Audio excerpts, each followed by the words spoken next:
D'après Off Investigation, qui est un média d'enquête indépendant français, a révélé que l'AFD avait accordé un prêt à hauteur de 22 millions à la Mauritanie dans le cadre d'un projet pour l'eau potable dans le sud de la Mauritanie.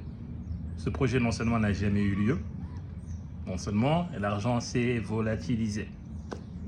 En fait, j'ai envie de dire, ça étonne qui? Peut-être ça étonne ceux qui ne sont pas mauritaniens ou ceux qui ne s'intéressent pas plus ou moins, on va dire, à la politique de la Mauritanie, mais nombreux projets ont été financés ici et là et n'ont jamais vu le jour. L'argent se volatilise, on ne sait pas comment, ou sinon soit c'est des petits projets par rapport à l'investissement initial. Mais au-delà de là, des questions sont amenées à poser. On sait très bien que quand on accorde des prêts à ce type d'état-là, dans la plupart des cas, l'argent n'est jamais remboursé. Donc à quelle finalité, en fait? Pourquoi on prête?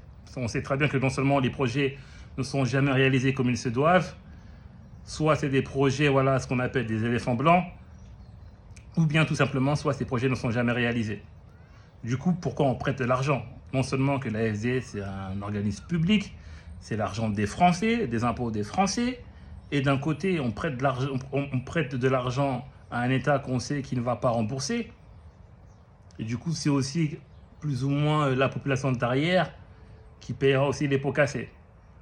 En fait, quelle finalité de tout cela? Faut se poser des questions.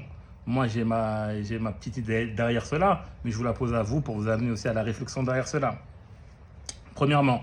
Deuxièmement, on voit toute l'hypocrisie de la classe politique mauritanienne, hein, qui disent oui, qui nous parlent à longueur de journée qu'il faut arabiser le système scolaire, qu'ils nous parlent d'unité nationale, mais quand c'est des milliards, parce qu'en Ouguiya, ça fait des milliards d'Ouguiya qui se volatilisent comme ça, on ne sait comment.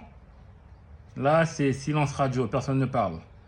À la même période, hein, c'était il y a un an tout juste, l'Union européenne octroyait 210 millions à la Mauritanie dans le cadre du plan anti-immigration, etc. On se demande où va aller cet argent aussi encore. Parce que le nombre de projets qui ont été financés à hauteur de dizaines de millions d'euros sans que cela n'aboutisse, ça ne finit pas. Le nombre même de personnes de lambda qui créent leur propre ONG derrière pour pouvoir gratter des sous, des subventions et ne rien réaliser, ne finissent aussi jamais. Donc voilà, c'est quelle finalité et c'est dommage. C'est dommage parce que d'un côté, c'est l'argent des Français qui est utilisé à des fins politiques et derrière, c'est sur le bon dos du peuple mauritanien qui, dans une grosse, en tout cas, partie de sa population vit dans la pauvreté, tout simplement. Il n'a pas de quoi se soigner, il n'a pas de quoi de vivre dans un logement décent. Et c'est ça qui est vraiment consternant.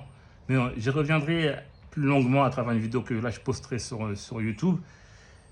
Voilà, on essaiera de recenser différents projets qui sont financés et que voilà, on n'a jamais vu la couleur et ni l'odeur des projets.